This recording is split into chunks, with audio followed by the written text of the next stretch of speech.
From the heart of Appalachia, located under a shopping mall near the city that moves mountains, you're listening to Here To Chew Bubblegum with Goose and DirtyDan.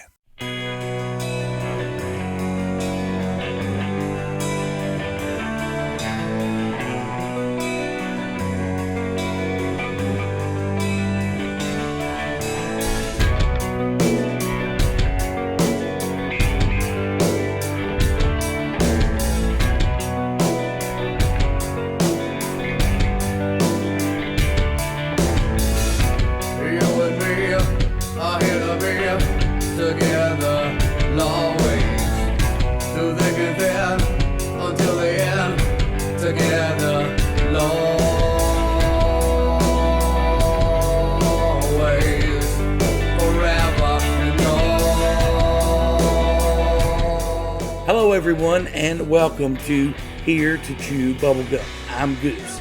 The opening music this week comes to you from Stitch Rivet, and the name of the song was Frankenstein. This week on the show, we're going to feature some of my favorite Elliott and the Spooky Family moments on the show. You know, a few years ago when I realized that I was going to produce and put out the Here To Chew Bubblegum podcast, I contacted Elliott about doing a news segment on the show. Sadly, at that time, he wasn't able to commit, but a few months later it worked out, and he came on board with Elliott's articles. Episode 10 of Here To Chew Bubblegum featured the very first Elliott's articles, and in this Elliott's articles, he talks about the Men in Black. Good morning, good afternoon, good evening, whatever time you may be listening. This is Elliott from the Here To Chew Bubblegum podcast with a special report on the Men in Black. Now, when I say Men in Black, most people's minds will jump to Will Smith and Tommy Lee Jones defending the universe against various alien threats. But what if I were to tell you that the real Men in Black may be a sinister group and may actually be the threats themselves? We're going to look at a couple different cases where the Men in Black intimidated witnesses and made them fear for their life, or just destroyed their life's work, here on the Here To Chew Bubblegum podcast. There have been Men in Black encounters recorded as far back as 1940, but the first one that I want to mention to you happened in September of 1976. Dr. Herbert Hopkins was an investigator working as a consultant on a UFO case in Maine. One evening, he got a phone call from someone who claimed that they were an activist in the UFO community, asking if he could visit Hopkins. Hopkins usually wouldn't allow this, but for some strange reason, he said he felt compelled to let this person come and visit him. As soon as he hung up the phone, there was a knock at the door. Now, this was 1976. There was no such thing as cell phones or car phones or bag phones. There was no way a man should have been able to call him and then be at his front door in that short amount of time, but there he was. The man was wearing a black suit and black tie, a black fedora. He had a very, very unusual facial appearance, with no hair, no eyebrows, and he was extremely pale and extremely thin. Hopkins' dog began barking the minute the man entered the home. After the guy talked to him for a while, asking him questions about the case, he took his gloves and he rubbed them across his mouth, and when he did, Hopkins noticed that his lips smeared. He was actually had painted on lips. They weren't lips with lipstick. They were actual lips painted on his face. After he got done with the questioning, the man then did something very unusual. According to the website The Night Sky, the following happened. Quote, "The man in black informed Hopkins that there were 2 coins in Hopkins' pocket, which, to Hopkins' surprise, was correct. The man in black asked him to remove one. Hopkins complied and held the coin, a shiny new penny, in the palm of his hand. The man in black told Hopkins to watch the coin closely. After a few moments, the coin took on a silvery appearance, and then appeared to be going out of focus. It then began to fade and eventually disappeared altogether. The man in black informed Hopkins that the coin would never be seen on this plane again.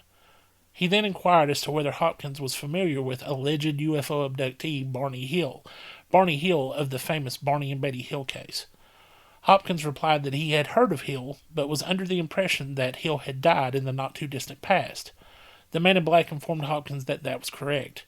He then said, Barney didn't have a heart, just like you no longer have a coin. It should be noted that Barney Hill actually didn't die of heart problems. He, according to the coroner, died of a cerebral hemorrhage. But the man in black gently suggested that Hopkins destroy any material he had related to the UFO case, which he did. Now, it's kind of odd, because like I said before, Hopkins said that there was no way he would usually let a stranger in his house, but he just felt compelled to do that in this case. The last story I have for you tonight, which is more modern, involves Dan Aykroyd. Yes, Dan Aykroyd of Ghostbusters fame. He was shooting a paranormal show for one of the, Discovery Channel channels or whatever. And in fact, he was shooting it, and he had just stepped outside to take a phone call from Britney Spears. Yes, hit me baby one more time, Britney Spears, who was working on Saturday Night Live and needed his advice. When he stepped out to take the call, he looked over and noticed a black Ford parked across the street from where he was. A tall man, dressed like your typical man in black, stepped out of the Ford and stared him down. Aykroyd, feeling uneasy, turned away for just a minute, turned back to look at him, and the man and the Ford had completely vanished. After he finished the phone call, he returned into the building he was at to finish filming his show, and he got a call from the company saying that they were to stop filming altogether, and the show had been canceled. To this day, Dan Aykroyd says that he thinks that that was a man in black, and the cancellation of his show was a way to punish him for whatever. There are a lot of theories on exactly what the men in black are, or what they're actually here for. But one thing's for sure is they usually show up when someone gets too close to the truth, or sees something they shouldn't see. If that's the case, I wonder how long it'll be before Goose, Cronkite, or myself get the visit from the men in black. Stay vigilant, listeners. Elliott out. Elliott's article is the very first one in the Men in Black. Man, it doesn't seem that long ago. On March the 7th, we had our very first roundtable on Here to Chew Bubblegum, and Elliott joined myself, Cronkite, and Ned in Bunker Studios for episode 19 of Here to Chew Bubblegum. We come in peace. You have to say it right. Okay. What's wrong with you? I don't know. Greetings. We come in peace. That's better. Okay. We are joined in the bunker today by the one and only Elliott from Elliott's article. Welcome aboard, Elliott. Good morning, good afternoon, good evening. This is Elliott from Elliott's Articles. Well, He thank just you does very it much. so smooth. Yes, he It's does. it's awesome to see it in person. Yeah, it I have no life outside of this. This is all I can do. makes me feel not professional doing this now after seeing him work. In here. Well, like I said before, I am a damn hick. I don't know why you people let me So, talk. you And then know, he's over here like, Have you all heard my voice? I've heard my voice. I understand why people turn it off during my section No. shouldn't be called Elliott's Articles. It should be I need to go use the bathroom, and this is the perfect time to do it. That's what Cronkite. Hey, that's a good name for your Cronkite's Chronicles. Carticles. Carticles on the midweek show. What is it? The Cronkite. I need to go use the bathroom segment. Why? So that way people can go use the bathroom and let it play. Why don't you just say now's a good time to go to the bathroom? That's He does. It says up next, Elliott's Articles. That's what it means. We also have Ned join us in the studio Yellow. for our first ever round table. Now, before we go any further, things at the cookie factory this week was... Why are you staring at me? Well, because I told There's you earlier two in the other week that people I was in gonna this pick on room. you. Yeah, but none of us are working out like you. Oh, yeah. Somebody brown-nosed this week and got moved to a different shift at the cookie factory. So I do now get to see you and work with you some. Some, yes. And I am going to keep you out of the oven. Okay. You can see that chiseledness. Huh? The chiseledness. The chiseled chin. I told you, man, they were taken away by your bod. Rick Rude, circa 1988.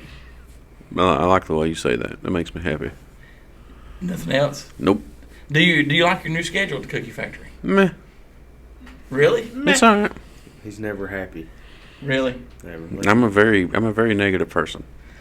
Really? Mm-hmm. Well, so how did you finagle that? I really don't know how that happened. Okay. I really Well, don't know. we're glad to have you on that shift. Well, I'm I'm happy to be there. I heard that Crazy Amy requested you not be on her shift. That's why they moved you. That's possible. Okay. Crazy Amy and I got into it. Over what? She tried to get me to pet her hairless cat. I wasn't sure what that meant, so... Well, moving right along. I think she has a. I think she Someone has a send help. I think she had a hypoallergenic cat. I think that's what she meant. We're going to do things a little bit differently this week on the show. Like I said, this is our round table. Ned goes, "Good Lord."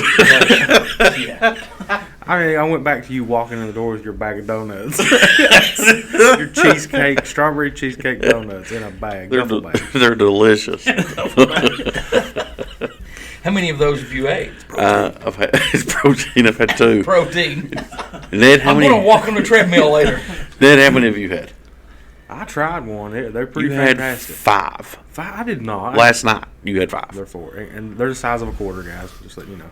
I thought that the bag looked almost empty when you brought them in this morning. Yeah, because Ned ate about 30 of them. So you're just bringing your leftovers in for me and Elliott. I'm pretty Essentially. sure he said yesterday. Hi guys, I had these left over. Do you want some of these? I can't wait to go home, get in bed, and just Just eat donuts.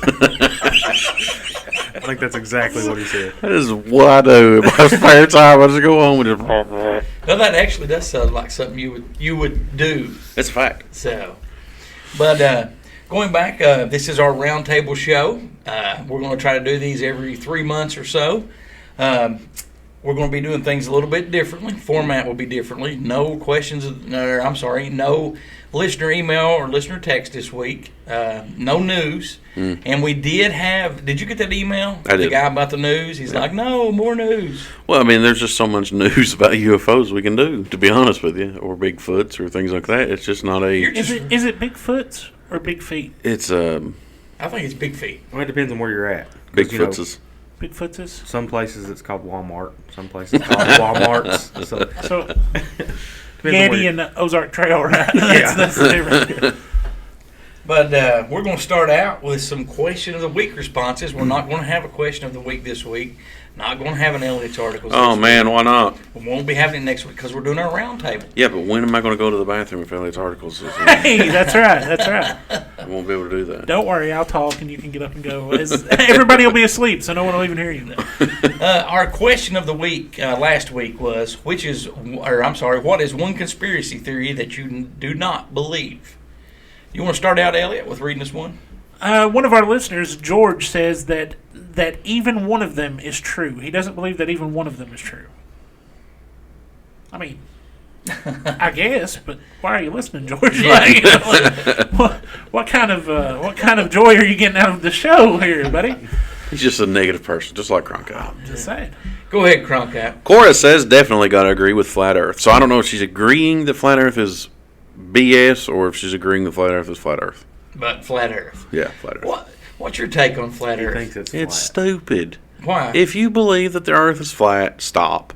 It's not flat. What is a pancake? It's a disc. A pancake is. I don't know. What does this have anything to do with the flat Earth? I don't know, but I've never got up when I was younger and my mom's like, "What do you want for breakfast?" I want a disc. Well, I'm not saying. I never asked for a disc. You just asked what a pancake was. What should have been the correct answer? A flitter cake. I, You've never heard people call them, the old timers in our area call them flitter cakes. no. Elliott, have you heard that? Yep. And I've heard other stuff called that as well. Flitter cake. Let's see. Einstein says. By the way, if you didn't hear, Goose had a new voice this week. Did you hear it? What was that?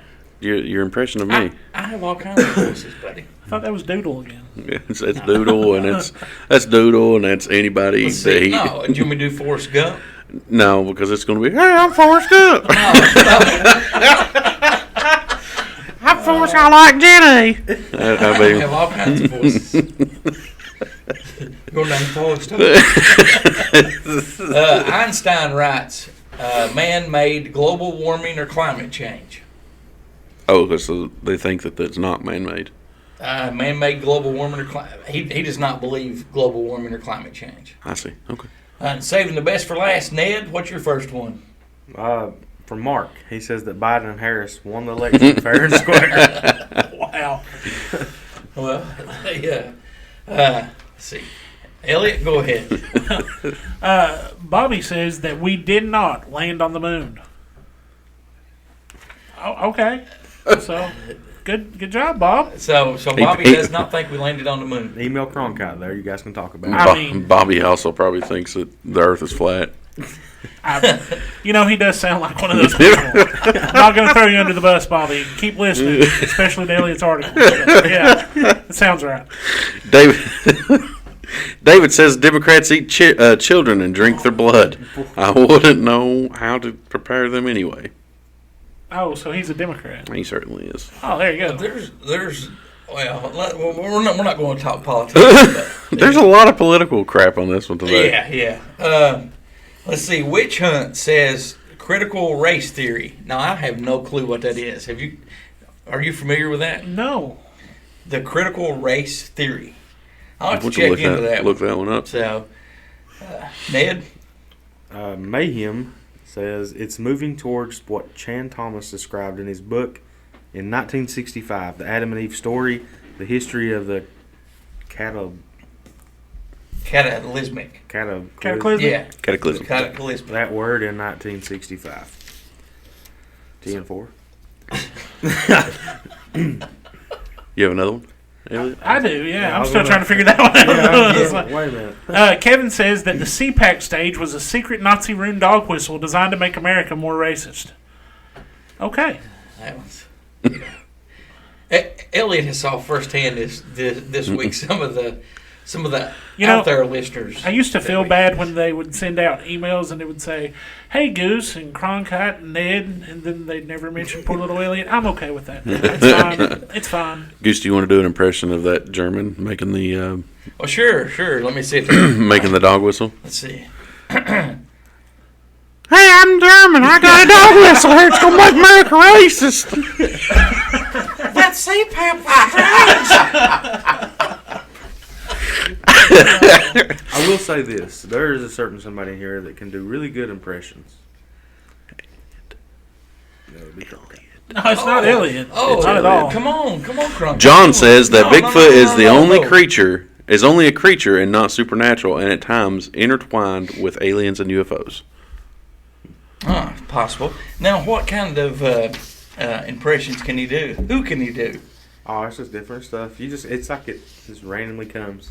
It's my different personalities. Come on, man. Come on. No, it's I can't do it on cue. It's like it's random personalities. Let's go. Hey, I'm Goose. This is you're listening to Here To Chew Bubblegums, and I'm also That sucks. I'm doing Elliott's art. It's Elliott. I'm Ned. That's actually really close. I give him props on mine. That was good. Let's see. Spot Lambdo. on. You couldn't tell the difference. Spot on. Lambdo 263 says that COVID-19 came from nowhere. So, hey, you all will enjoy this. Hold on a second. So, all right. So, I don't know how this got started the other day, but I was talking to a bunch of people that I work with. And so they go, you know that the UFO didn't crash in Roswell, right? And I was like, what are you talking about? They were like, it crashed in Corona, New Mexico. And I was like, okay, so what are you trying to say? Well, you know that's where this virus comes from, right? Yeah. It's all an alien virus. And I was like, dear God, don't ever talk to me again about I'm never going to virus. drink none of that Corona beer ever again. That's where you get it. I have never drank it, period. Oh, yes, please, let's move our microphone. We're just starting out on the show. Are you situated now? I don't know. I'm going to have to duct tape my hands. We're going to have to do something with your hands. I can tell you where to put them. Corona. Sit on. I can't. I won't be able to talk. Why? Corona. I have to work with my hands. I like working with my hands. But we're not in here, like, doing... You'll be sitting on my hands. I'll sit on my hands. pottery. I can't get my hands on that far, but all right. That's because you're so slow. No. You have lifted so much, your arms won't extend because your muscles are so big. His arms are a foot long. In case the listeners want to know. I'm disproportionate. I can't do this. All right. Go ahead. Take your hands out. You're turning red. I can't do this. Pretty sure that's a stress that they use in the military to like torture people. I want to thank everyone for their response for the question of the week. Again, this week we will not have a question of the response, no listener email, no listener text, as this is our roundtable. You can always contact us by calling, texting, or leaving a voicemail by calling 606-373-3396, or you can email. You can email Goose at heretochewbubblegum.com, or you can email myself, Cronkite, at heretochewbubblegum.com. That's Cronkite, Cronkite. You can also reach the other two guys on this show, Elliott or Ned. You can go heretochewbubblegum at yahoo.com. Please put in the subject line, attention Ned or Elliott, whoever your question is directed to. Our Facebook page also has messaging, so you can direct message us there. And you had one last email, or question of the week response, didn't you? Yeah, Joey says flat Earth. So, see, there's another one. Any responses? Between my guy and Bobby and that guy over there, flat Earth is ridiculous. Nobody said anything about the birds, though. Yeah. That's unfortunate. Nobody did say birds were drones. Everybody believes it. So. The only person who doesn't is Cronkite, apparently. Yeah, birds are not drones. He says that, and there's birds right outside that are spying on us right now. They're charging up. We're going to take a short break and come back with segment 1, Skimwalker Ranch and Nikola Tesla. Now, I'm looking forward to this Nikola Tesla because we have Elliott here, we have Ned here. We'll have a good discussion. What are we listening to, Cronkite? You're listening Here to Chew Bubblegum. Please join us every Sunday. Every Sunday. I sat on my hands again. I'm so sorry. Please join us every Sunday for the podcast. Also, Goose, did you know we're going to be on the radio? I knew that. 104.9 later this month. Please listen to us, and we'll on Sunday, September, March 21st. So we have a date now. Yes, okay, March 21st. W.A. And welcome back here to Chew Bubblegum. My name is Cronkite. That man sitting left of me is Goose.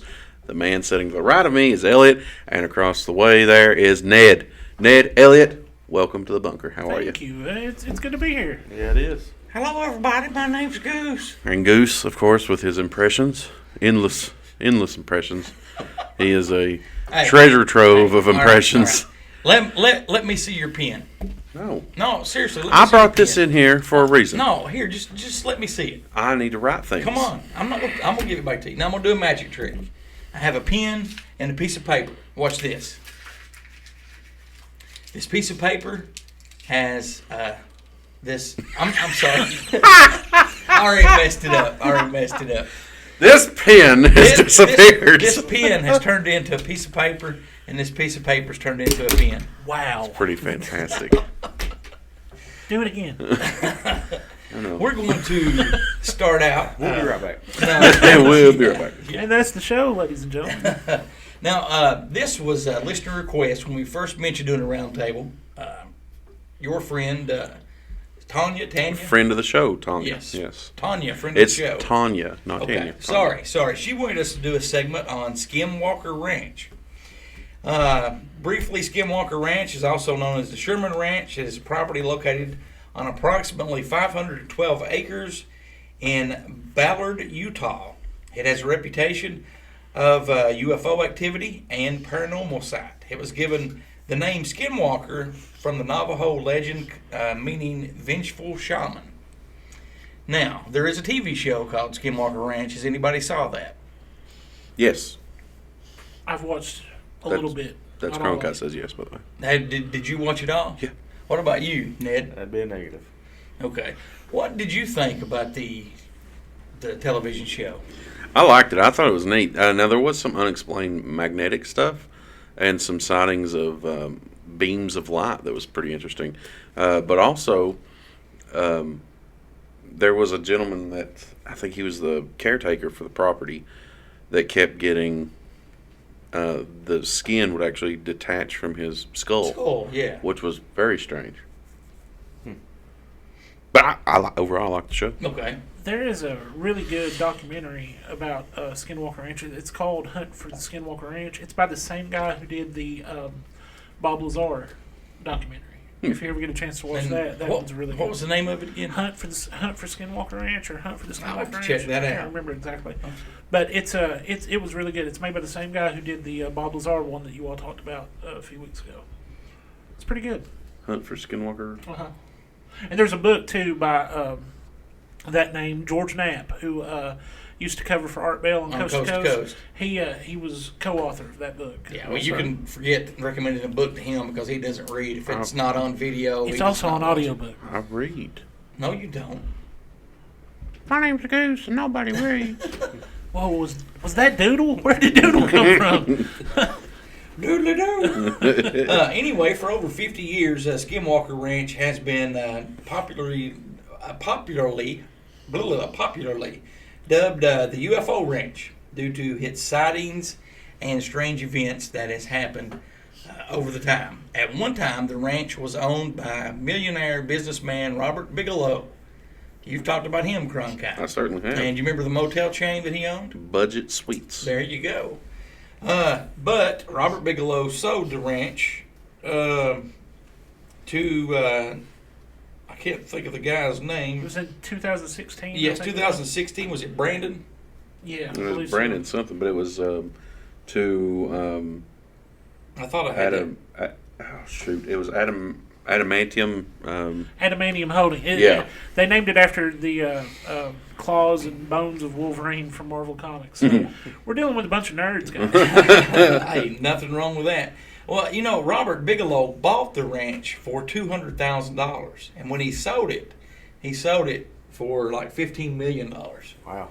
So, now there was a lot of military stuff there that's not unclassified. That's still classified, and there's not really a lot that you can find out about what Robert Bigelow had done and so forth. But that area is a hot spot. They've also had animal mutations, crypto creatures, poltergeist activity, and other bizarre phenomenon with alarming frequency that dates back many, many years. When Bigelow bought the property, he installed his own scientific team to investigate various weird events. The property is now known far and wide as Skimwalker Ranch. Let's see.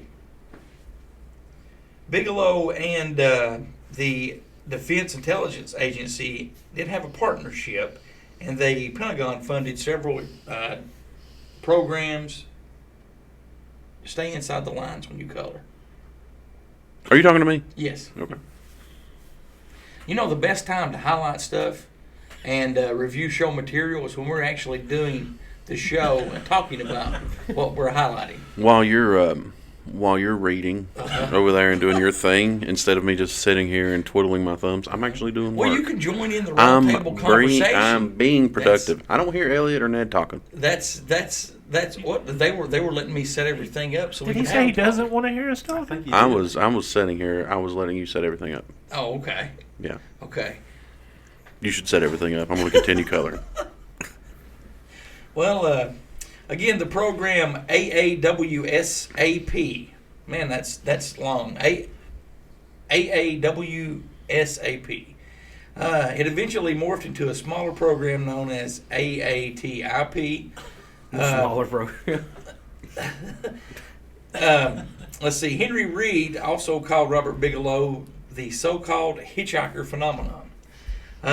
Basically, you've got Robert Bigelow, who is a billionaire businessman, who teamed up with the government. He bought this property for cheap. They've done all kinds of experiments there.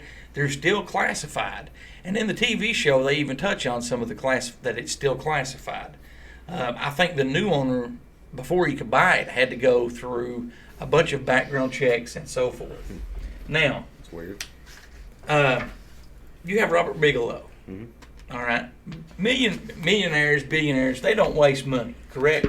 Okay. Now, he's also interested in space travel and so forth, as Elon Musk. Why would people that have, if there's no such thing as aliens or unexplainable events, why would they spend money to help understand or follow the technology? Are you almost done? Am I hurting you? Yes, you are, because It's I so can hear loud. your Okay. So through the headphones. I've actually, Goose, I've actually read a little bit about, getting ready for today about Skimwalker Ranch. And one of the things I read was that Bigelow himself had, he got into the paranormal and all of this stuff when his son had passed away. And he was looking for a way to try to contact his son. So, rumors about Skinwalker Ranch had been around for years before Bigelow was ever involved in it. When the family that owned it before Bigelow actually bought the ranch, they had stuff that started right off the bat, like the day it happened. Like there was a wolf, a large wolf that came up to the family and like was nice around the family, and then all of a sudden attacked one of the cows, and they shot it with a .357 Magnum, and it didn't hurt it, and it just walked away. Strange things. They would see portals open up on the ranch, and they would look through. It was nighttime, but they would look through, and on the other side of the portal, it was daytime. Weird stuff like that. Well, that's actually what I was highlighting is weird instances that the family. Yeah. They They had a ton. So all of this knowledge started getting back to Bigelow, and of course he owns a company now called Bigelow Aeronautics Systems, I think. Yes. And there's a lot of speculation. Did he buy the ranch because he wanted to figure out how to use that to make some kind of intergalactic, propulsion system or whatever, or did he buy it because he thought there may be a chance he could figure out a way to contact his son? I think it was a little bit of both, because in my research here, what I'm finding is that he actually teamed up with the National Institute for Discovery of Science, and then the organization was later replaced by Bigelow Aerospace. Yeah. Episode 28 was a special surprise episode. Elliott and the Spooky family gathered in the Bunker Studios and had a big announcement. Let's travel back to May 9th, 2021. You're listening to Here to Chew Bubblegum, recorded from a secret location in the city that moves mountains. Greetings. We come in peace.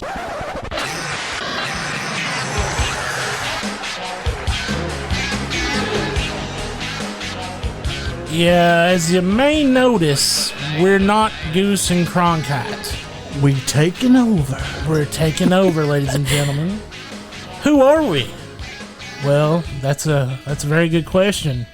This is Elliott. I'm here with Gertie, and I'm here with Beagle. We are the Spooky Family.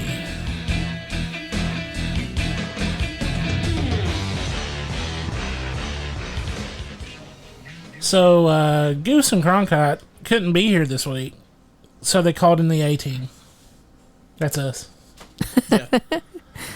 I'm telling you guys, it's been fun here with my Spooky family, and we decided, since Goose and Cronkite couldn't be around this week for whatever reason, we don't have them locked in a trunk somewhere, nothing like that. Yeah. I promise. At least to all legal authorities, I promise we don't have them locked in a trunk somewhere. Nothing nefarious is going on. No, that's right. Nothing nefarious at all is going on currently. But we are taking over for this week and this week only. Once again, I'm Elliott. I'm here with Beagle and Gertie. We are the Spooky Family. You've probably heard us on Elliott's articles, otherwise known as the bathroom break of the show. But we're here for you all week this week. We're gonna be your host while Goose and Cronkite take a little nap inside my truck. I mean, they're not in my trunk. I don't know where they're at currently. Why are you looking at me like that, Gertie? No reason. Yeah, what's the deal? I was just making sure. I didn't know. But we want to keep with their format, and of course, every week we always do listener emails. Now, I hate to tell you all, but there's no real listener email in here for the Spooky Family, and I find that incredibly sad. I don't know about you guys. I guess it's okay. I mean, it is okay. I was looking forward to it, but it's fine. It's It is fine. So we're going to read some real quick. I'll start it out. This is Reed from Kentucky. Hey, Goose, Cronkite, Ned, and Elliott. What are your thoughts on the movie documentary Skyman? If you haven't saw it, I recommend you checking it out. So, has anybody here saw Skyman? No, I've never heard of it. Well, okay. Actually. So I did a little bit of research into Skyman, and Skyman is actually what we call a found footage movie. And it was... Oh, those creep me out. Yeah, no, it's like... Blair Witch. Well, it's funny you should say Blair Witch, because the guy who wrote the original Blair Witch Project wrote this one as well. He wrote Skyman as well. Okay. And it's all about a person who was abducted when they were little, or claims to have been abducted by aliens when they were little. And they're waiting to see what happens as they grow older. So it's supposed to be really scary. I don't know. Like I said, I've not seen it, but that's pretty cool. Something to look forward to. So all of you Here to Chew Bubblegum listeners, if you've not watched Skyman, which unfortunately we haven't, I'm sure Goose and Cronkite will let you know if they have or not once they get out of the trunk. I mean, back from vacation. I'm sure they'll let you know when they hear from you. But as for us, we've not watched Skyman. I'm going to check the trailer out here after we get done. Here. Yeah, because, I mean, it looks pretty, like I said, I looked it up today. It looks pretty good. So thank you, Reed, for the question, and we'll shoot it over to Beagle. Okay. I've got one here from Dixon09. Dixon09, by the way, is a regular listener of the show. Oh, I'd like to say hi to Dixon. I never get really a chance. Hello, Dixon. Yes, hello, Dixon. I never really get a chance to say hello because I'm on Elliott's articles, and it's always pre-recorded, but, you know. So what's up? So, as if he knew, hey, everyone. Oh, hey. Hey, Dixon. The show is getting better and better. I love the listener requested topic shows. Elliott is killing it too. Yes, I'm killing it, not Goose and Cronkite, just it. Keep the ear candy coming. My question is in regards to technology. When disclosure does occur, do you think that technology will jump leaps and bounds, or do you think it will take time? Roswell. That's, I mean, that's a pretty good question. Goose is always talking about on the show about how there has always been a leap since Roswell happened. We got Wi-Fi, all that stuff since Roswell happened. That's Hedy Lamarr. Yeah, the actress. Man, that's actually right. Hedy Lamarr helped create Wi-Fi, believe it or not. But one of the things that I think, I've always heard that our technology is 20 years behind the military. I've always heard that. Yeah. I've always heard that. So if disclosure happens, and I know that Goose and Cronkite all think disclosure is going to happen, I'm a little bit skeptical about disclosure. I think that if there's money to be made in keeping it a secret, it's going to stay a secret. I think more power than money. Well, that too, yeah. I mean, but I don't think they have any real reason to disclose anything at the moment. But let's say they do. Let's keep with the question that Dixon's asking. Okay. Let's say they do.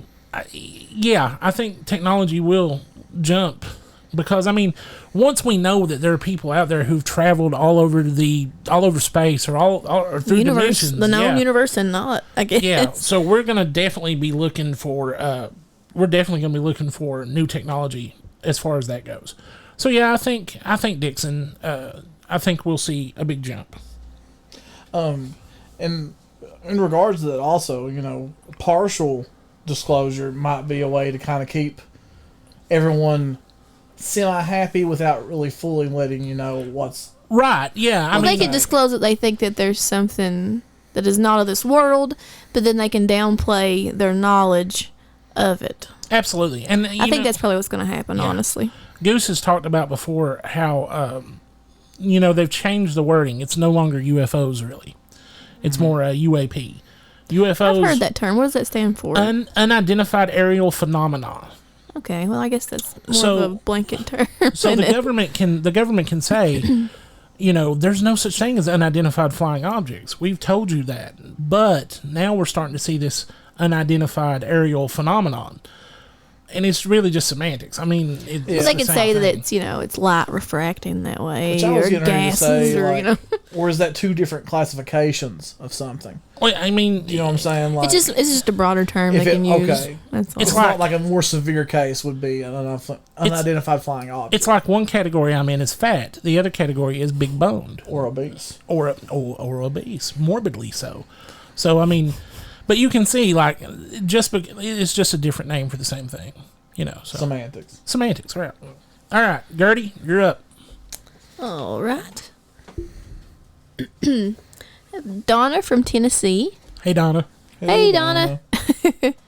She writes, "Hello, guys. I'm packing my bags and supplies. I'm getting away for a few weeks and so glad that I can take you guys with me. I'm going to stay in my cabin. It's a 3-story cabin with a jacuzzi on the back porch. I need it." God bless you, Donna. You stay safe. We all need it. Pay attention and be vigilant. Something bigger than this COVID is coming. Take care of each other. Be kind. I love you guys. Roswell. Donna, thank you. We love you too. We love all of our listeners. And, if you want to privately email me the address, the Spooky family will show up and use that jacuzzi. We don't mind a bit. No, if you read on the internet, there's a lot of people out there who think that COVID-19 may just be the start of something really crazy. I don't know. I think we're already there. You think this is the epitome? I think in our area, I don't think we realize the global impact of it. Right now, it's hitting India, and it's doing some it's horrible, terrible things to India. So they just don't have supplies or resources, and there's so many people.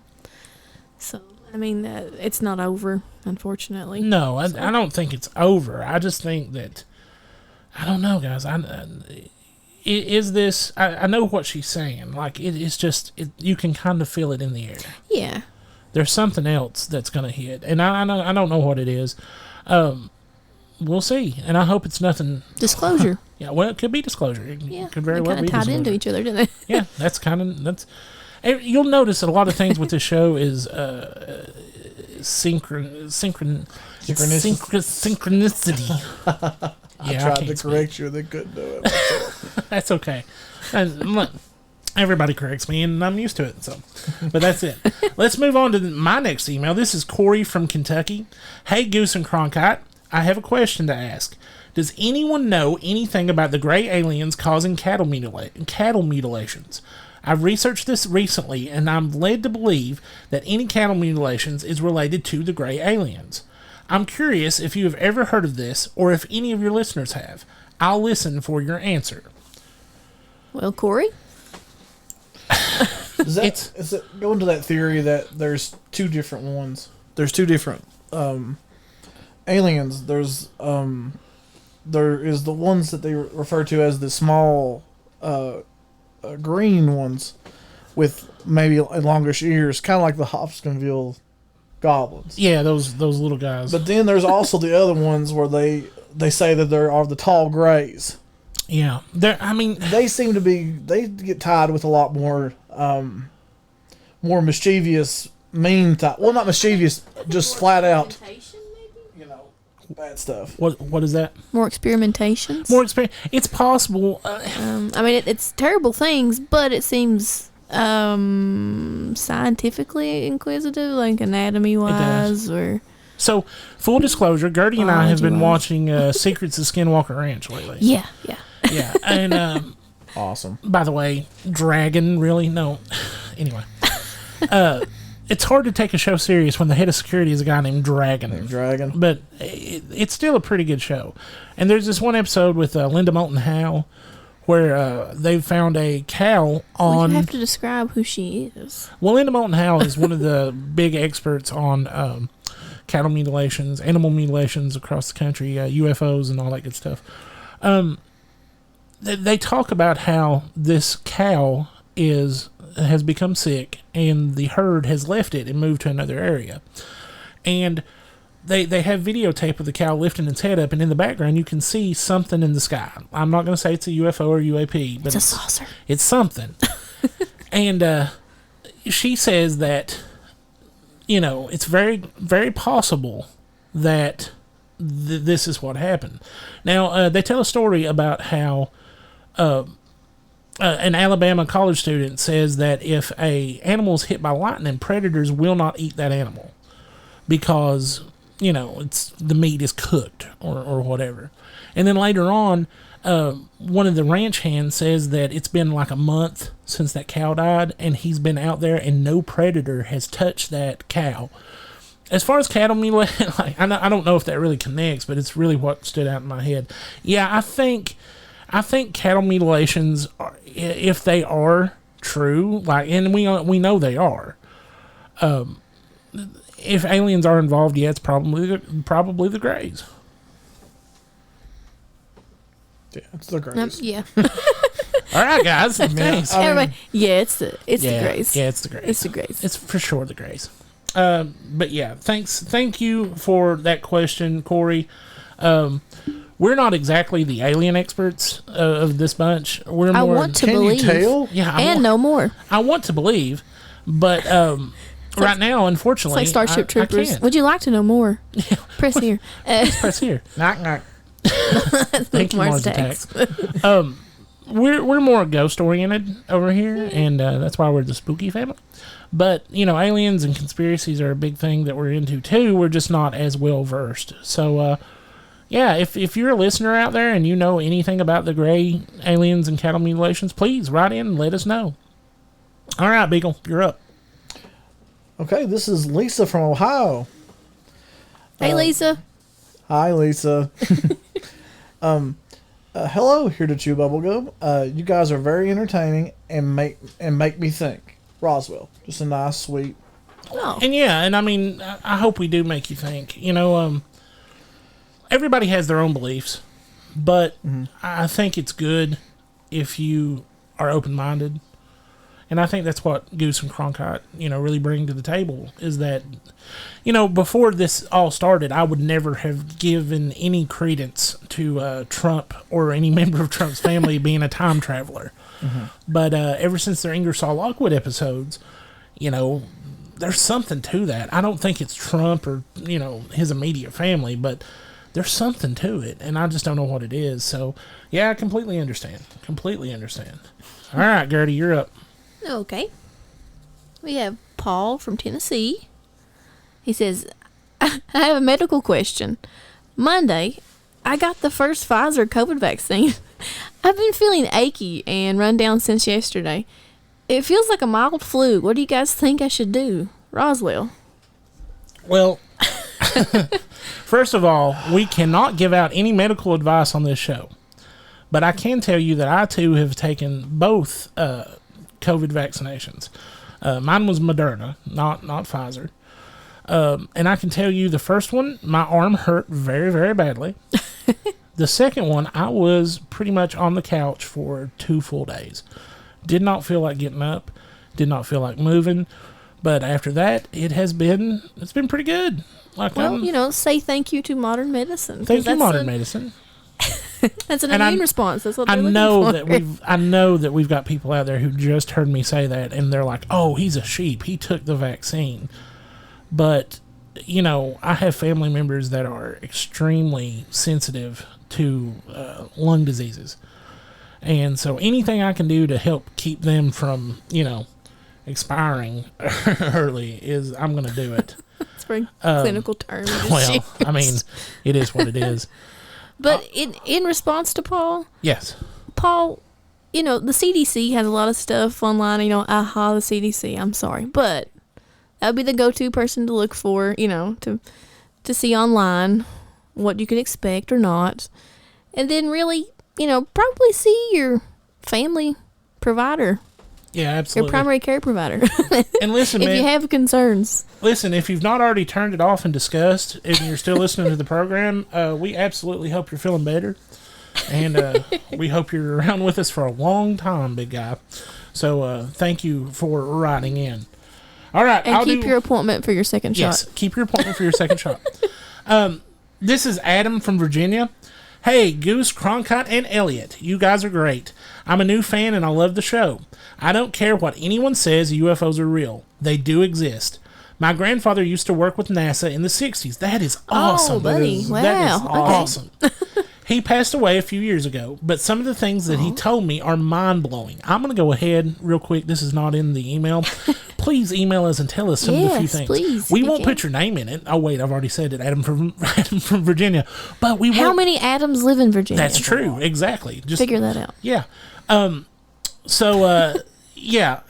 share a quick story with you guys. In 1969, man did land on the moon. Well, we actually have a pretty good little story coming up in segment 2 that maybe that's not the case, but we believe you, Adam. We're just presenting the story. They stepped on the surface only to find evidence of someone or something had already been there. My grandfather didn't say what. Anyway, once back, everything else was filmed in a soundstage in Los Angeles. That kind of ties into what we're going to talk about. My grandfather wouldn't say anything else in regards to this story, but did say that we haven't been back to the moon since, and this was the reason why. So listen, that is awesome. First of all, it's just awesome that you have a grandpa who worked for NASA. Yeah. Yeah. So At the most banging time. Let's just say in the 60s. that's the That's best like- time to work at NASA. Yeah, that's amazing. So, listen, I'm going to go ahead and give the invitation because Goose and Cronkite are not here. Please call in. Yeah. Talk to us. Email us. Do whatever you need to do because we are very, very, very, very, very, can I say very anymore? Interested in your story, sir. So please call in and let us know. All right, Beagle, you're up. All right. This one comes from Terry. Hey, Goose, Cronkite, Ned, and Elliott. Do you think the government or other governments will release more pics and videos of unknown UAPs this year? I guess it also ties to the previous email. Also, hi, Terry. Yes, hi, Terry. Hi, Terry. From And, wherever you are. I mean, yes. I know.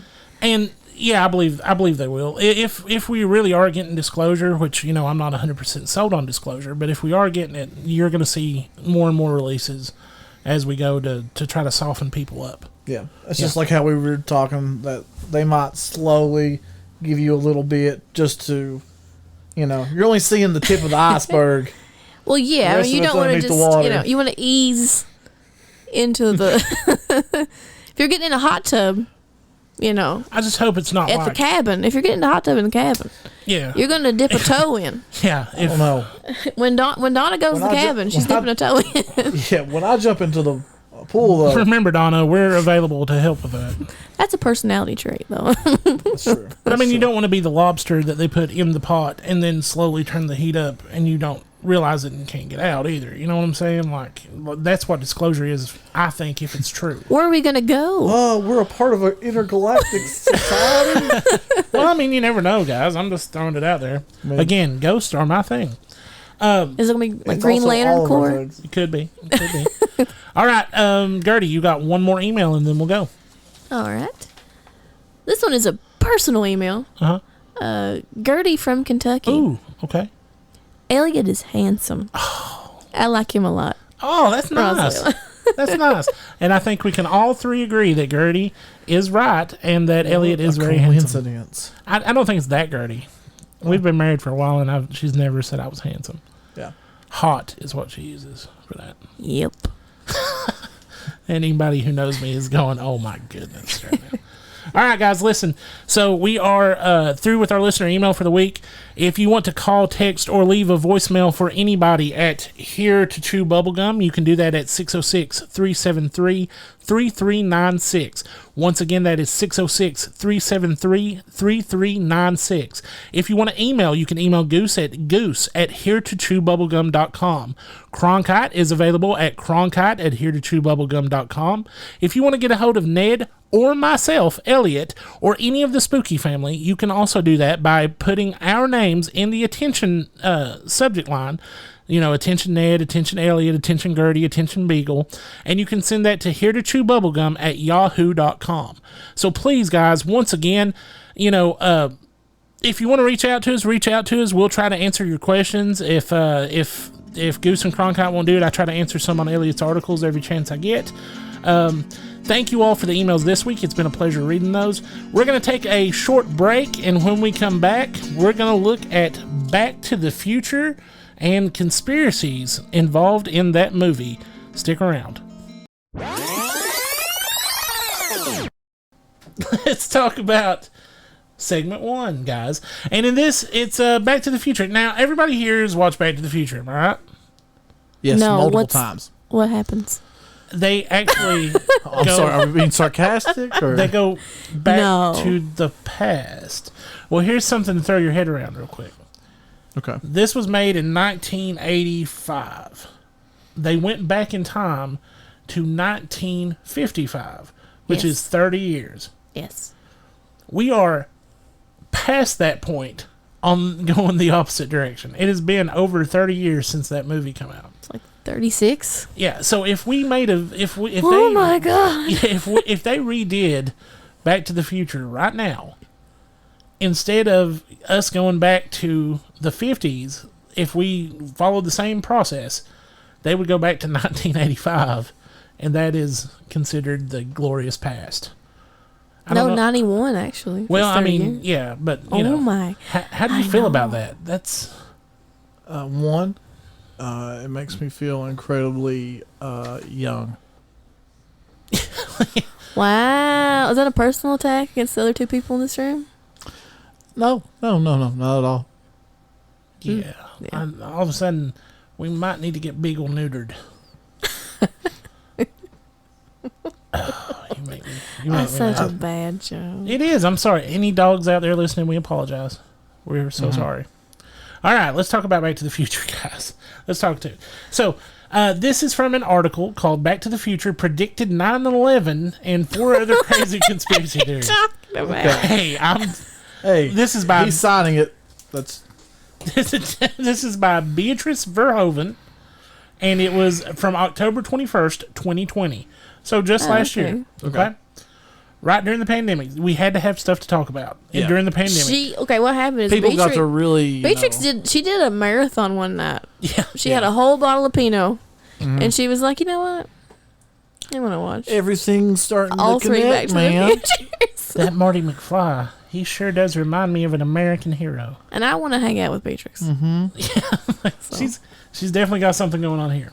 So we're not going to go over all those 4 other crazy conspiracy theories, just the 9/11 and one other one that I found. But so Back to the Future foresaw the 9/11 attacks. One fan theory claims that the film actually predicted the September 11th attacks in multiple scenes. In the first movie, the clock reads 9:55 p.m. at one point.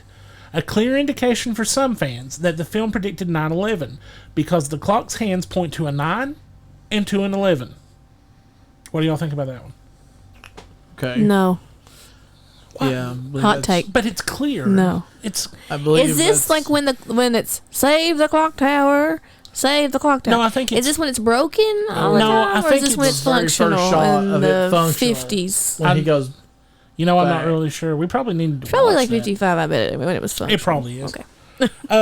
In a second scene in which Marty McFly is ambushed in the Twin Pines Mall parking lot, the fans point out that the shooting takes place in a location that contains the word twin in its name. Naturally, he connects that to the fact that Al-Qaeda chose the Twin Towers for their terrorist attack. Oh my god. No, Doc needed plutonium, right? Was it I plutonium think or it's uranium? plutonium. I can't remember actually. It's been a long time since I've watched it. He needed it for the flux capacitor, Yes, right? right. I'm By the way, thinking there's a correct- theory okay. that the flux capacitor is all about the birth process of humans because it looks like a uterus. But I'm not going to go into that one. Okay. You're welcome. Twin Pines Mall is just a visual sight gag if you pick up on it, because in the 80s, before he goes, to the past, it's Twin Pines Mall. Spoiler. Sorry. There's 2 pines, or mini pines or whatever, at that point. Then he goes back to the 50s when he's the spaceman in the barn, and he runs through the You mean farm. Darth Vader. Well, that's his dad's take. Yeah. I mean, well, that's what he called himself, though, remember? Oh, yeah, I forgot, yeah. I don't know, guys. But he runs over one of the trees, and then it becomes Lone Pines Mall. Yeah. Yeah. When That's Lone the joke. Pine Mall or something Just like like that when he there's- comes back. Just so. like there's one world tower changes the right first. now. There's one tower. Oh my god, it got That was worse. actually part it got of it. worse. I shouldn't have tried to explain okay, it. so I'm that sorry. was okay. Yeah, that was part of it. Go ahead, Beagle. I'm Lay just it on kind us. of baffled by it. It is crazy. I really think it is crazy. The amount that I feel like people can draw from anything Yeah. is pretty ridiculous. Yeah, it's very ridiculous. I mean, I have heard of some pretty credible, in my opinion, which, I mean, I guess it's all subjective, but Well, I mean, if you want to get a credible 9/11 was predicted by some form of entertainment, look at the television series The Lone Gunman. It was a spinoff of X-Files. The Simpsons. Well, there is The Simpsons. But that's a whole other. We could do Ball of travel. We could do a whole show about just The Simpsons and what they've predicted. But in The Lone Gunman, the final episode of The Lone Gunman, which, like I said, spinoff of the X-Files, there's a terrorist attack against the Twin Towers where they take over planes and try to crash them into it. I promise. Oh, really? Yeah. And that was released, I want to say a couple of years before the actual event happened. 2001, yeah. Final part of this one, of the Back to the Future foresaw the 9/11 attacks. The person on Reddit also notes that turning the clock of the Twin Pines Mall sign around when he does come back, it read 1:16 a.m., but if you turn it upside down, it becomes 9/11. and if I times it by 4, it becomes my lunch number. I mean, you know, You still remember your lunch number? That's awesome. Oh yeah, for sure. I miss school I am lunches. actually young. At least we're not as old as Goose. That's and Cronkite will back us up on that if he ever gets out of my trunk. I mean, I'm back from vacation. All right. So here's the second Back to the Future crazy conspiracy theory. Back to the Future 2 predicted Donald Trump's run as president. Okay, I like this one. I remember watching the movie and commenting on that fact that it's reminiscent without reading this article. Now this. I mean, do I actually think it was purposeful, or just think they were? He had aspirations and was a famous mogul for a while. Absolutely. So. This comes from an article when the movie was filmed and written. Yes, and I'll go into that right now. But this is from an article called "Believe It: Back to the Future Predicted Trump's Run," and this is from Andrea Mandel in the USA Today. Okay, so in the midst of celebrating the arrival of the future, this was released on October 21st, 2015. I think that's the date that they traveled to the future and back to the future. In the midst of celebrating the arrival of the future, one unbelievable tale has emerged. Back to the Future 2 actually predicted Donald Trump's current presidential campaign. Yes, you heard me right. Back to the Future 2 screenwriter Bob Gale, who's also a pretty famous comic book writer, he's wrote a couple of comic books, told the Daily Beast that Marty McFly's arch nemesis, the wealthy villain Biff Tannen, who turns his fortunes, among them a casino, into a quest for political power, was, in fact, truly based on Donald Trump. The Donald. So the writer of the movie, he did that. Yes, it was purposeful. He has admitted that he was based on Donald Trump. Now there's a couple clues. So if you watch part 2 again, and there's a scene where Marty confronts Biff in his office, and there's a huge portrait of Biff on the wall behind Biff, just like in Donald Trump's actual office in Trump Tower in New York. And there's one moment where Biff kind of stands up and takes exactly the same pose as the portrait. Yes, he had actually saw Donald Trump do that on his television show, The Apprentice. And he thought, wow, that's a very narcissistic point of view. And what? The Apprentice came out after. No, 2015 is when he okay, I'm sorry. Yeah, when the article I thought you meant like No. He connected it. He said that. I'm sorry, my brain needs reset.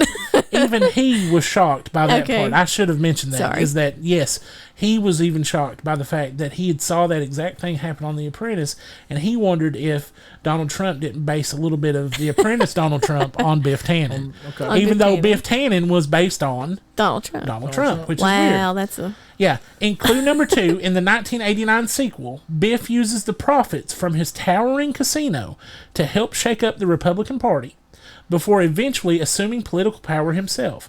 In what becomes a lawless, dystopian wasteland, Biff encourages every citizen to call him America's greatest living folk hero. Oh, I remember the thing that Marty watches. Yeah. And Gail Eclipse. says that's Donald Trump is exactly what we were thinking of when we wrote this character. Now he says there are a ton of visual clues in the movie. The hairstyle of Biff, Of course. Oh, it's a comb over. yeah, I didn't think about it's supposed to look yeah. identical to Trump. Biff has a Oh, Biff has a comb over too. In a way. Biff has a tower called the Pleasure Palace. Alliteration, PP. It's 27 stories. Trump Tower. But Trump TT, has yeah. a 37-story tower called Trump's Tower, and it's basically a narcissistic tribute to himself, just like Donald Trump, supposedly was. So I mean, yeah, I can kind of see, Donald Trump at the time was a huge, famous person in the 80s. Yeah. Like he was big time, and everybody knew Donald Trump, and I could see where they would get that from. Yeah, so. Good job, Bob Gale, I guess. What do y'all think?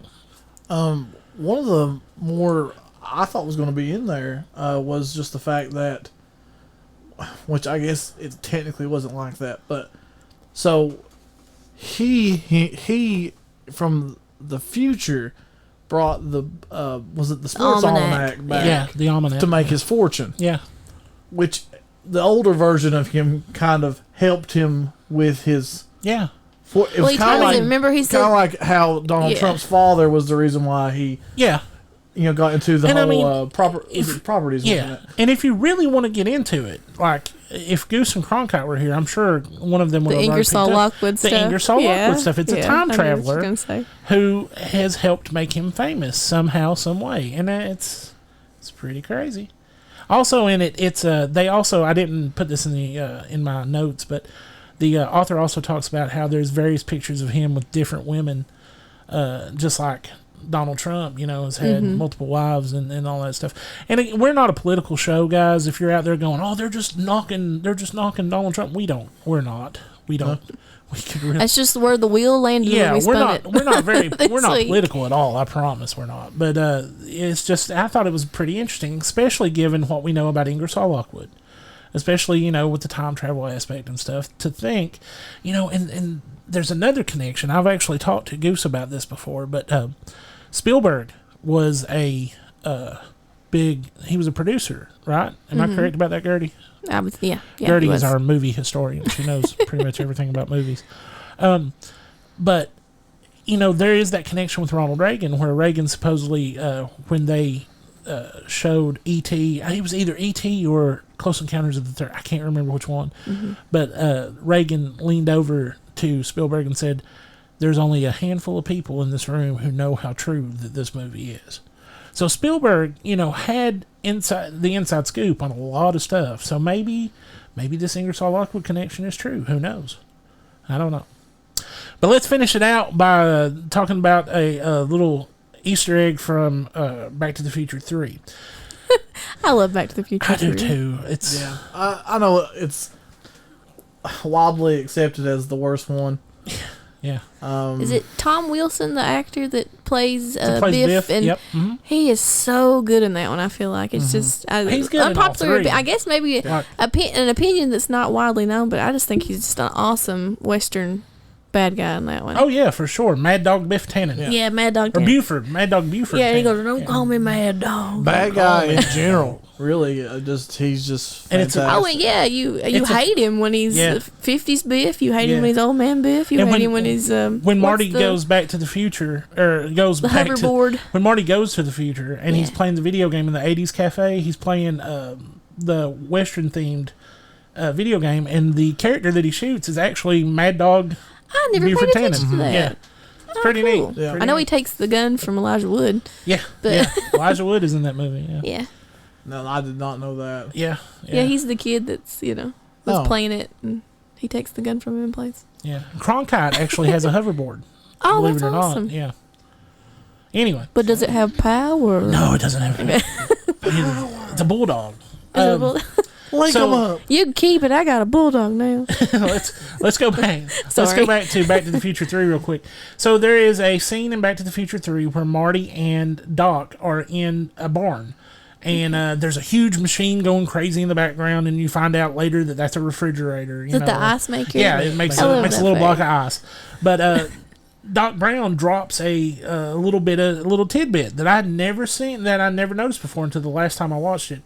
When he talks about his family coming to America, he says that he had to his family changed the name to Brown from von Braun. Which connects him to Werner von Braun, one of the Nazi scientists that America brought over after World War II in Operation Paperclip. So, yeah. The time frame doesn't. I mean, like, I get what they're doing.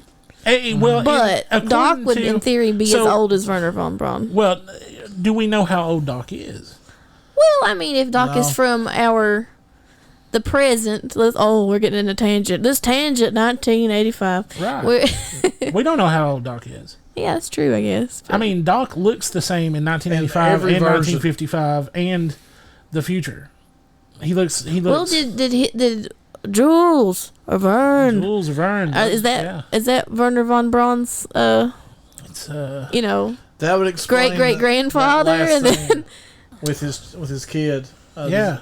Does anybody remember the where he makes the lewd gesture? If you're paying attention, is that himself? But I actually read that was debunked. That was it's actually. I've seen it. No, it happened. It made it through. Yeah, but it was the child actor trying to tell someone that he had to go pee. Oh, well, God bless him. But now it's been took. He's so older many than me different now, ways I'd say, that Yeah, if you're out there listening, we're sorry. But you gotta go. You gotta go. But yeah, I thought those were some neat Back to the Future little pieces of trivia that our listeners might like. You never know. But Back to the Future is a great movie. I know 2 episodes ago, Goose had talked about he really wanted to call the podcast. He didn't want to originally call it Here to Chew Bubblegum. He wanted to call it Wait a Minute, Doc. As a quote. Are you trying to tell me that you build a time machine out of a DeLorean? Listen. So, and we talk about time travel so much on Here to Chew Bubblegum. I thought it fit in pretty good. Mm-hmm. Thought it fit in pretty good. I liked it. But stay tuned, guys. We are going to Elliott's articles next, and then we have a huge Elliott related announcement at the end of this show. Please stay tuned. Goose and Cronkite have been talking about it for a while. Cronkite thinks I'm a time traveler. I don't know why. I mean, he's in love with a puppet, so I don't think he really has room to talk about my secrets. I'm just saying. Now, we are getting ready to close out the show, but like I said earlier, and like Goose and Cronkite have been hinting at the last couple of weeks, there is a pretty big announcement that I'm getting ready to make. The Spooky family, we are a legitimate family. We all are related to each other. And it was funny because Gertie and Beagle had like a day or two off, and I had a day or two off. And I had to record in Elliott's articles. And I was like, hey, you guys want to jump in on this? And both of them were like, no, not really. Don't really want to do it. I'm sorry, I had you. I don't like the sound of my own voice. Yeah. That was a nightmare. Thank you. Don't make me do it. Yeah, and that's pretty much what happened. But I asked them to jump on. They did, and they kind of liked it, and I thought we did pretty good. And I've been talking to Goose, and I've been talking to Cronkite, and we are wanting to expand a little bit. So for the first time, unless you've accidentally stumbled across it on Spotify. Or you're from the future. We're actually starting our own podcast, which will be a sister podcast to Here to Chew Bubblegum. We are in no way, leaving our connections with Goose and Cronkite. We love them. We love this show. But we will be doing our own show. So without further ado, I want to play for you our first trailer for our new show, the Spooky Family Podcast. Take a lighter look into the darker side of the world. Join Elliott, Gertie, and Beagle as they jump into the dark abyss of hauntings, serial killers, conspiracy plots, and beyond. the Spooky Family Podcast premieres July 1st, wherever you find and listen to quality podcasts.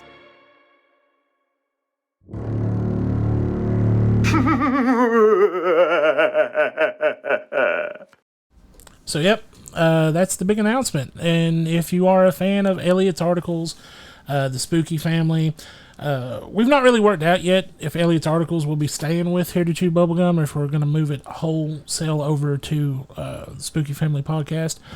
I will say this. I want to thank Goose and Cronkite right now for bringing me in on this. It was always a dream of mine. I know that sounds weird, but it was always a dream of mine to work in radio somehow. I don't have the voice for it. Most people out there will tell you that. My accent is horrible. I'm a little high-pitched, and I'm a little breathy. But, I've always been in love with the medium of radio, and I always wanted to do something with it. And Goose approached me pretty early on, and I have a job that, I keep my name hidden for a reason. And I didn't know what to do, and I was busy, and then, later on, another position came open on the podcast, and I jumped at it, because, you don't get offered something that's been a dream of yours twice and turn it down twice. So, I jumped at it, and I'm really glad to say that now I have my family with me, and we are going to try to do this on a weekly basis. Like I said, we're more ghost and spooky side oriented. We will cover a conspiracy every now and then, and we'll probably cover, serial killers every now and then. And heck, Beagle is going to try to explain anime to me, and I'm going to be honest with you, that's going to take a lot because I don't have a clue about anime. Yeah, we're pretty excited about that segment. Yeah, it's going to be Beagle called Explains. Beagle Explains Anime. We're going to try to have a different person on every week from our community, some of our friends. I've been talking to some local ghost hunters. They want to be on. We'll talk to them. We're just going to try our best to bring you, like the tagline says, a lighter look into a dark world. Mm-hmm. And we hope you enjoy it, and we hope you join us for the ride. And once again, I cannot stress enough how Here to Chew Bubblegum will always be home. It's a great podcast. Goose and Cronkite do an excellent job. Ned is an excellent guy. And, these guys are excellent in real life, too. I've had the pleasure of recording with them in Bunker Studios, and it's just something I enjoy. And now I get to do it, like I said, with my family, and it's going to be a fun time. So, with that being said, Goose and Cronkite will be back next week, and they want me to tell you that the next roundtable is coming. And, so get in your suggestions for topics now. If you want to... Get them in. Yeah, if you want to hear something cool, get them in there. We'll gladly cover whatever you want to hear. Episode 34 featured a sneak peek of the Spooky Family Podcast. Elliott, Dirty, and Beagle. Take it away! Thank you very much, Chris Christopherson. Is that his name? I've never learned his name. I've never talked to him other than saying hello or goodbye. Yeah, I know. We should probably, if he's going to be in our house, we should probably get to know him. When he stares at me at night... It creeps me out. It's a little uncomfortable. But he's really good at turning the fan on and off. So he is. I like it on that. All right, guys, you are here with the inaugural... Perfect temperature. You are here for the inaugural episode of the Spooky Family Podcast, and we are so glad you're here with us. Yes, I am Elliott Spooky, and to my right is my beautiful wife. I'll let her introduce herself. Gertie Spooky. Gertie.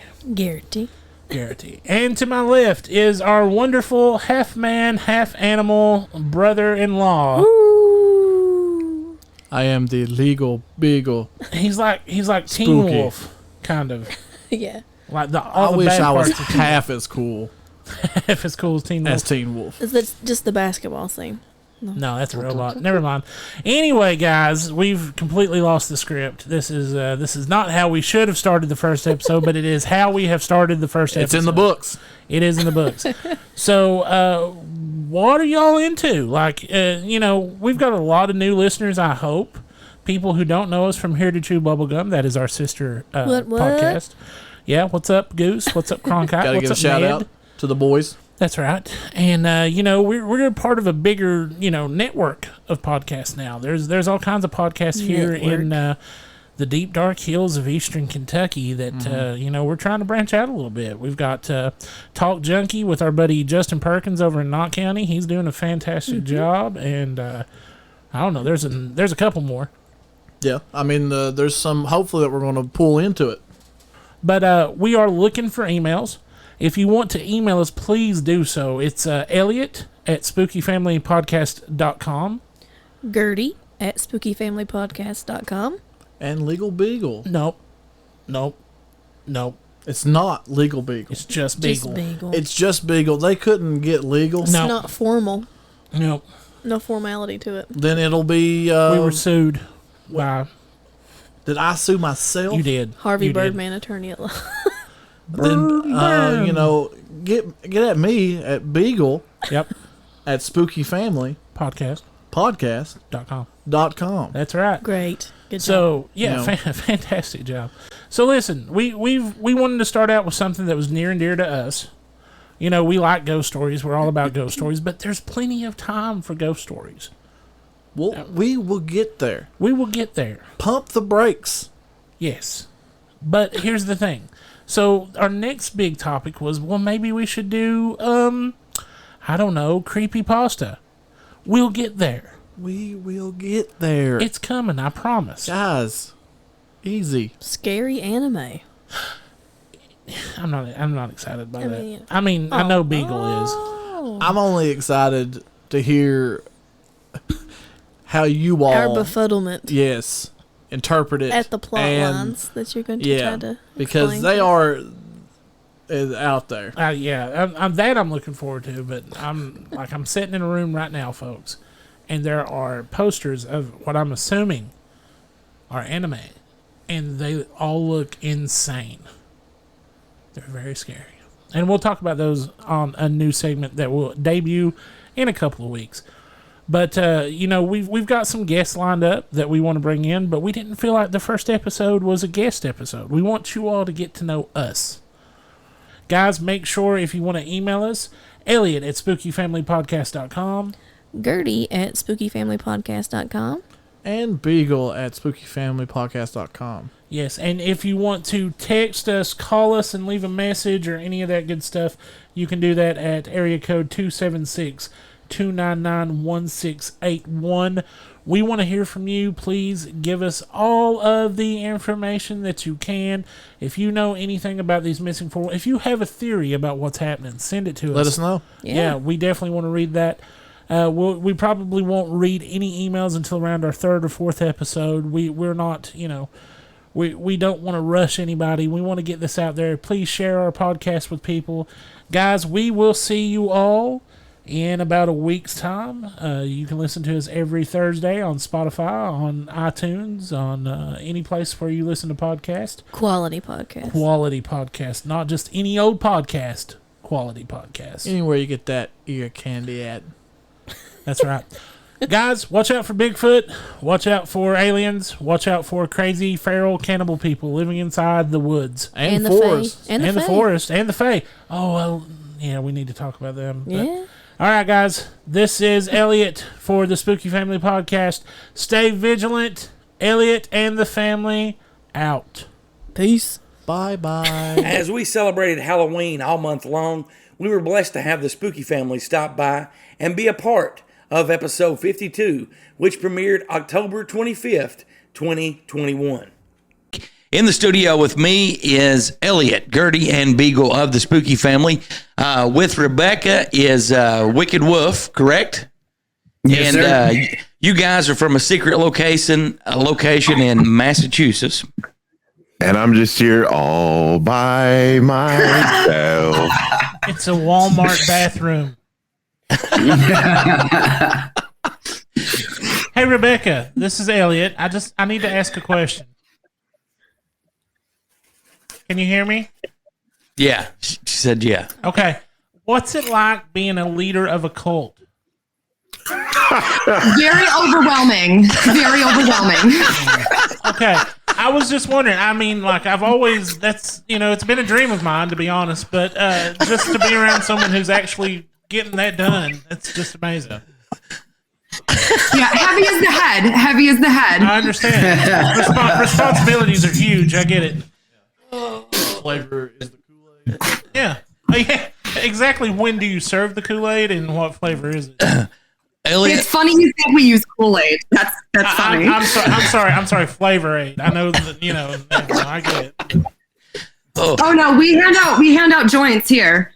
Oh, well, that's, yeah. It's in the weed. I can see that. I get that. and DirtyDan's got a sign up says 10 out of 10, highly recommend. That was that is a great way to start a show. Well, I mean, it's just, it's something I've wondered about for a while now. So. And when you said I've got a question, I thought you were going to ask her how to read the map. No. I figured out how to read the map. You just throw something at it, and whatever it lands on, that's probably what's real that day. So like, that's what I've got. That is exactly how you're supposed to read the map. Exactly. I figured that part out. Yeah, a little bit after I got it. So. Yeah, and we're also live on Twitch, correct? We're up live. Yeah, that's where the comments are coming from. Yes, StreamYard. We can comment back. We're live. Elliott, I have a question for you. When will we get more Elliott's articles? Buddy, they're coming. It's one of those things where we want to do it, and we try to do it, but then if you've ever listened to the Spooky Family podcast, each episode's like 2.5 hours long, 3 hours long. So we go in with intentions of doing a 1 hour episode and then recording all kinds of Elliott's articles, and yeah, that never happens. Well, so. it's just like our TikTok presence. Strong. Really, Thank you. It's really strong. Beagle. Right Yeah, now. we've done 5 videos 5 months ago. Maybe, so. yeah. Oh, so who's in charge of your TikTok? Is that Beagle? That would. Yeah, that would be Beagle. That's me. Oh, okay, okay. Yeah. And I ask him all the time. I'm like, "Hey, man, when are you going to do some TikToks?" And he's like, I brainstormed. if you want to take it over, I just want to say, Elliott, just go ahead and take it over. The exact same thing that Elliott just said about Elliott's articles. It's true. It's very true. Oh, they're coming. They're coming. We actually do have our theme, like our topic. We have it picked out and ready to go. That's what she said. Thank you.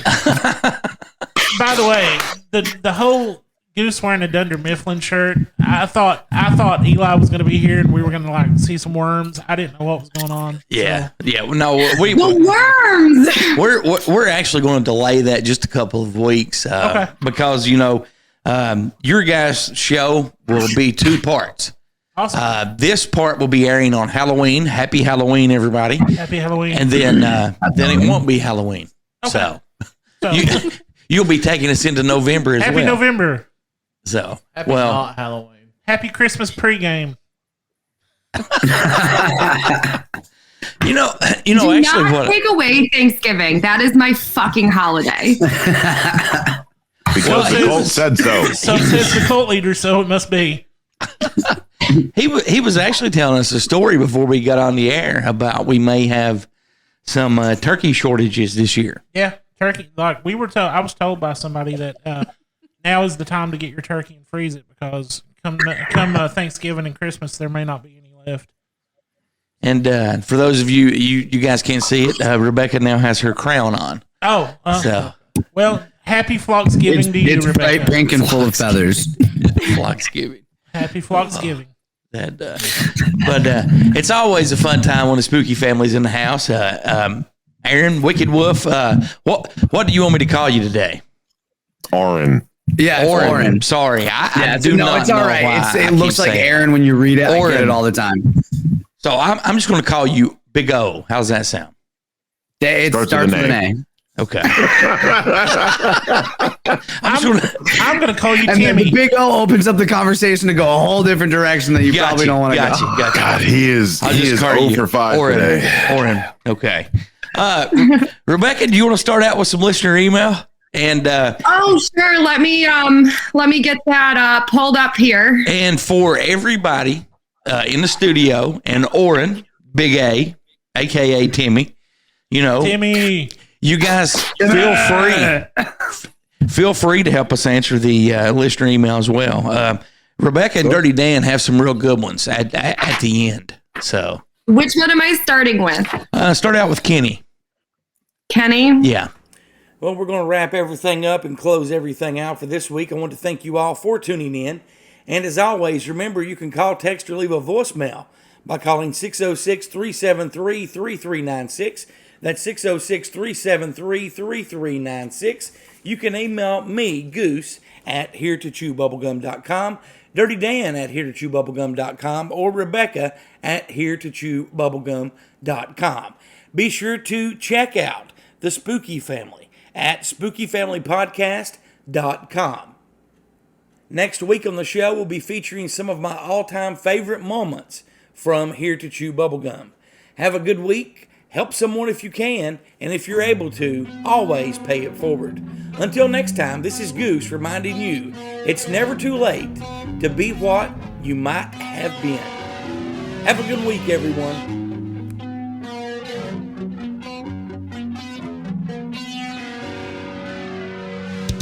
Thanks for listening to Here to Chew Bubblegum. Tune in next time as we dive deeper into things the government doesn't want us to know.